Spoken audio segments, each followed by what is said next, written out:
So we're going to do something a little different this episode. I'm going to show you that wherever it is, I've got my Ring of the Bossing back. I only took one attempt on the Ring of the Well, which was very nice, very pleasant. You may notice I've got the Range of Arcus in my bank. I've been doing that to help set up the next video that you're going to see Friday. I have been talking to one of the admins, and even he's excited to see it, because it's not really something anybody on the server does, so hopefully it's going to entice some of you guys to do it. But that's all you're going to find out about that. You have to stick around till Friday to see that one. But when I joined the server, the one thing I was concerned about is Dungeoneering. I left RuneScape before it became a thing. I never really got to experience it. So I thought, since a couple of the guys on the server have actually showed me how to do this, I thought, hey, I may as well make a little video and help some of you guys out. Hopefully you guys can learn something.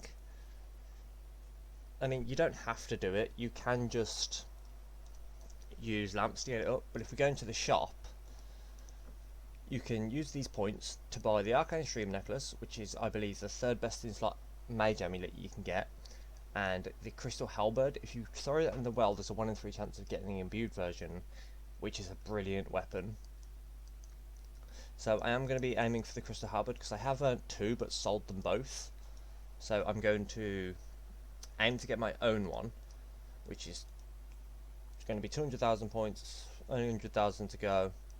I'm probably not going to have done them on the next episode because I am trying to focus on getting this other one done for you, because I'm excited to have that one finished.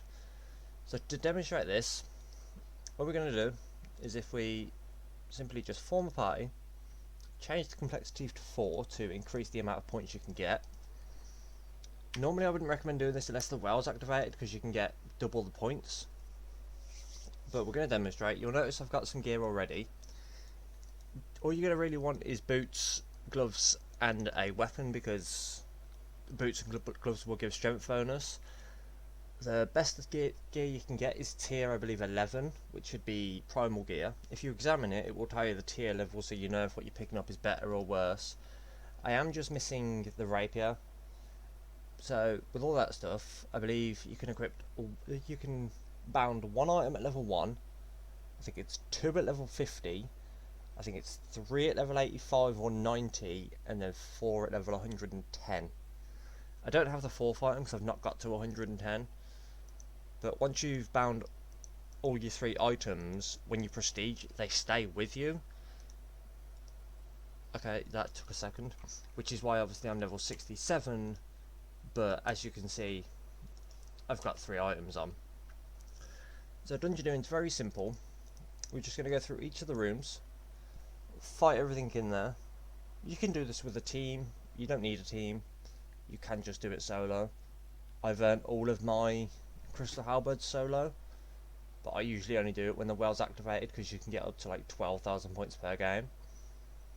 I say per game, but per run. Now most of the things these guys drop will be basically useless. Like, you shouldn't really need any of it, minus the gear upgrades and stuff. So it might take you a couple of runs to be able to start seeing primal gear, which is obviously the best gear you can get. I'm still currently looking for the rapier, so I mean, I've done more than enough runs. But you can do this with a team. You can do this on your own. Obviously, if you do it with a team, you are expecting less points, and you've also then got to fight for the gear, which is like, no thank you. Why aren't you dead yet? Kill them. Thank you. And you don't want to have to be competing for gear. I mean, if you do it with someone that's already got all their gear, then you can just have all of the gear. I've done quite a few with people that haven't got any gear, so I can kind of just go, hey guys, I don't need that, you take it. And also, the best thing about this place is there's no level requirement to equip any of the gear. So when you have got primal gear, you are equipped in the best gear you can in here, with not exactly max stats, so you can just come in here and just train after train after train. It is magical. So it's very simple. you got all of this. I am just going to skip. Do I skip through? Or nah? No, I think is what I'm going to do is I'm going to kill. I'll show you the next room. So you got this room, then you got this room, and just after this room, you do have the boss room. I am going to quickly. Oh, easy hit there. I'm going to quickly go complete this room before I move on to the boss room, and obviously do the next room to maximise my amount of points. I'm going to do a cut here, and I'll be back with you guys once I'm at the boss, because you don't want to just sit here for 10 minutes listening to me just waffle on about random stuff. I mean, to be fair though, how often do you get to kill a Spinnerlip? I've actually had no idea how to ever pronounce this name. Obviously you only normally see them at DKs.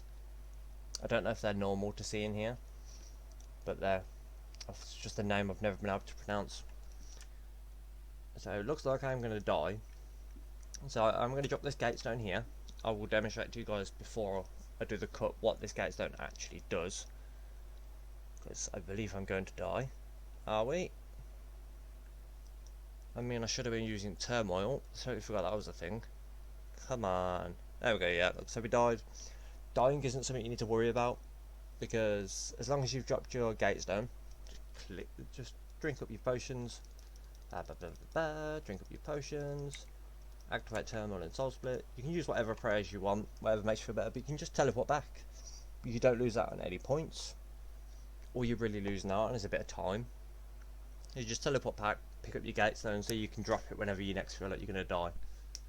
Most of the time you will drop it at the boss, so that obviously you can just get back, because if you're doing it solo, I wouldn't expect you to be able to kill the boss on your own first try. I mean, I'm going to go up against this boss and I'm going to die, and I've got primal gear on. So I'm going to do a little cut. I'll be back with you guys once we approach the boss. So now, like I said, you're just going to run through the portal, attack the boss, drop the gatestone here, because if you die, you can get back easily. If you don't die, brilliant, you're not going to need the gatestone anywhere because you'll be leaving. That is as simple as Dungeoneering is. There's just 4 rooms. All you've got to pay attention to is what gear you can pick up and stuff. Obviously you're going to want your melee weapon first. Oh, we've just died. What a shame. So same again, drink our potion dosages, turmoil, soul split, and go. Now this probably be better for me to just pray mage here or something, I don't know, or range. I can't be bothered to swap prayer, I'll just keep fighting it out. But it is this simple. You're just rinsing and repeating the same cycle over and over again, just paying attention to what gear you get. Obviously remember, you can just examine the gear, it will tell you what tier it is, so you can know what's better and what's worse than what you've got. Oh dear, died again. See, I'm in primal gear and I'm still dying. Let's just slap some mage spray on, neutralise some of the damage because it's boring me now. So it's that simple. We're just going to sit in here, kill this stuff. So when you've got your gear, I will demonstrate to you guys what to expect when this boss is dead, because I believe they are guaranteed to drop gear. If not, I can run back on myself because I did get some boots that I can demonstrate with. Oh Jesus, why am I getting my bloody arse handed to me right now? You know, couldn't have sounded any more British then, even if I tried. Oh, come on laddie, what are you doing? Try this again. I don't even know what this thing is. Is this like an RS3 creature? Because it is hideous. Like, is it just like the head of a giant cyclops? So there you go, Promethean boots. So if I had no idea if I was wearing was better or worse, just pick it up, you examine the item, and it's going to tell me tier 10. I know it's worse, but let's say it was better than my current boots. You'd have to remove your current boots because they're bound. You've got to destroy the boots, so you can then right click this pair and bind this pair, because if you don't do that, when you leave and rejoin the next one, these boots will be gone. So there you go, there's an easy, some dungeon XP. I went up to 68 Dungeoneering. I can't remember what it was before, and 5,774 Dungeoneering points, and that's with a slow run. and the well not activated. It is that simple. So hopefully you guys have learned something from this, just some little tips. Obviously you can come check the store out yourself, see if there's anything you want to buy. I might even consider buying this Tome of Frost just to have a look, see what it looks like, what the stats are like. English, very good at that tonight. So hopefully you've learned something from that, and maybe you can even start doing the Dungeoneering yourself, because this Crystal Halberd, oh no, what have you done? Get out, what are those? So let's try that again.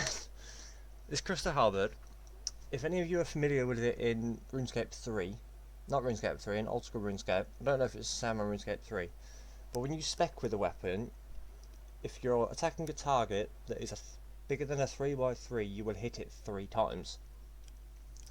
Now on here, if you get that weapon imbued, no matter the creature you are fighting, you will always attack it as if you were speccing, so you would always hit 3 times.